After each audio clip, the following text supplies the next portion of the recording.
2022 का महादंगल। आज बात करेंगे यूपी में ओवैसी के गेम प्लान से राजभर समाज में गुस्से की। कल यूपी के बहराइच में एआईएमआईएम चीफ असदुद्दीन ओवैसी एक दरगाह पर जियारत के लिए पहुंचे, जिसके बाद से यूपी की सियासत गर्म है। राजभर समुदाय के दो गुटों में घमासान मच गया है। योगी सरकार के कैबिनेट मंत्री अनिल राजभर ने ओम प्रकाश राजभर को खुलेआम चेतावनी दे डाली है।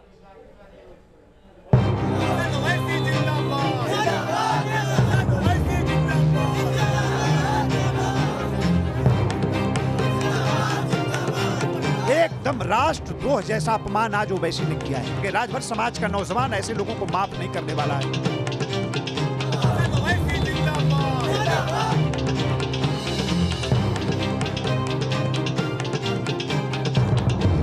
बहराइच की इस दरगाह में असदुद्दीन ओवैसी की जियारत से यूपी का सियासी माहौल गर्म हो गया है। दरअसल गुरुवार को AIMIM chief Asaduddin Owaisi mission UP फतेह के इरादे से बहराइच में अपनी पार्टी के दफ्तर का उद्घाटन करने आए थे। साथ ही सुहेलदेव भारतीय समाज पार्टी के अध्यक्ष ओम प्रकाश राजभर से भी मुलाकात की। चुनाव में सीट शेयरिंग पर चर्चा हुई। यहाँ तक तो सब ठीक था, लेकिन इसके बाद ओवैसी ने जो कुछ भी किया उससे यूपी का राजभर समाज आग बबूला है। ओवैसी ने बहराइच में सैयद सालार मसूद गाजी की दरगाह पर जियारत की। मसूद गाजी क्रूर शासक महमूद गजनवी का भांजा था। इतिहास के पन्नों के मुताबिक महाराजा सुहेलदेव ने मसूद गाजी को जंग में हराया था, इसलिए राजभर समाज मसूद गाजी को दुश्मन मानता है। ओवैसी ने यूपी के चुनावी महादंगल में इस बार ओम प्रकाश राजभर की पार्टी से गठबंधन किया है। ऐसे में अब राजभर समाज ये सवाल पूछ रहा है कि महाराजा सुहेलदेव के नाम पर सियासत करने वाले ओम प्रकाश राजभर ने ओवैसी से हाथ क्यों मिलाया। ओम प्रकाश राजभर का महाराजा सुहेलदेव से कोई किसी प्रकार का लेना देना नहीं है। न उनके बारे में कोई उनका चिंतन है, न उनके वो सिंपथाइजर हैं। इसका सबसे बड़ा उदाहरण ये है कि अगर वो महाराजा सुहेलदेव के चिन्हों पर चलने वाले कोई व्यक्ति होते तो आज वो असदुद्दीन ओवैसी के उस पर न चलते। ये दोनों अलग अलग धाराएं हैं, अलग अलग किनारे हैं जो मिल नहीं सकते। इतना ही नहीं, योगी सरकार में मंत्री और राजभर समाज से आने वाले अनिल राजभर ने भी ओवैसी और ओम प्रकाश पर अटैक किया है। अनिल राजभर ने साफ साफ चेतावनी देते हुए कहा है कि आक्रांता की मजार पर जाने वालों को राजभर समाज कभी माफ नहीं करेगा। साथ ही उन्होंने ओम प्रकाश राजभर को भी राजभरों की बस्ती में घुसने नहीं देने की धमकी दी है।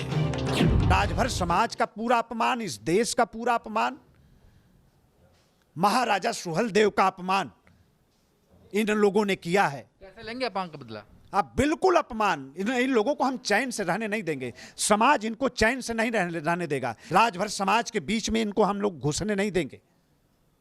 ऐसे लोगों को, जिन लोगों ने राष्ट्रवीर महाराजा सुहेलदेव का अपमान किया है, कतई नहीं घुसने देंगे। हालांकि जब ओम प्रकाश राजभर से इस पर सवाल किया गया तो उन्होंने जवाब की जगह उल्टे बीजेपी पर हमला बोल दिया।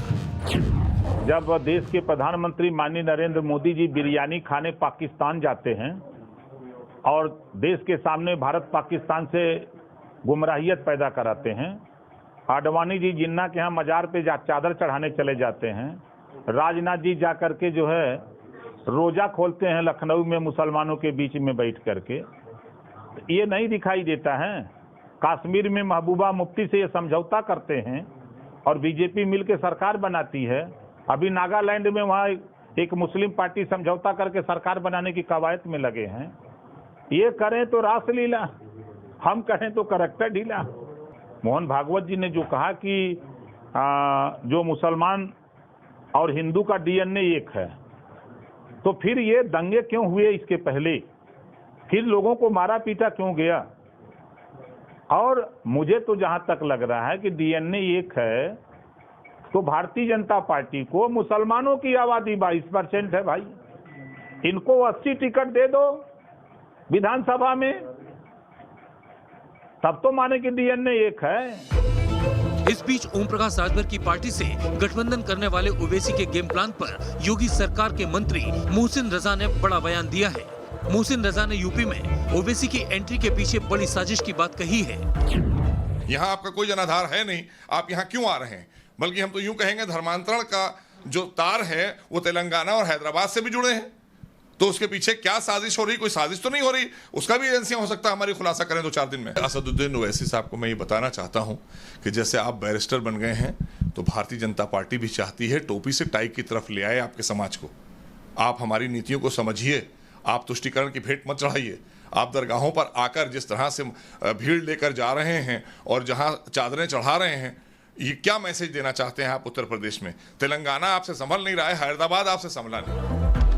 2017 के चुनाव में ओम प्रकाश राजभर की पार्टी ने जीत का चौका जरूर लगाया था, जबकि ओवैसी की पार्टी डकआउट हो गई थी। अब 2022 सामने है और इस बार ओम प्रकाश राजभर ने अपनी टीम में ऐसे प्लेयर को ले लिया है जो कहीं उनके पुराने परफॉर्मेंस को ही खराब न कर दे। Team news nation.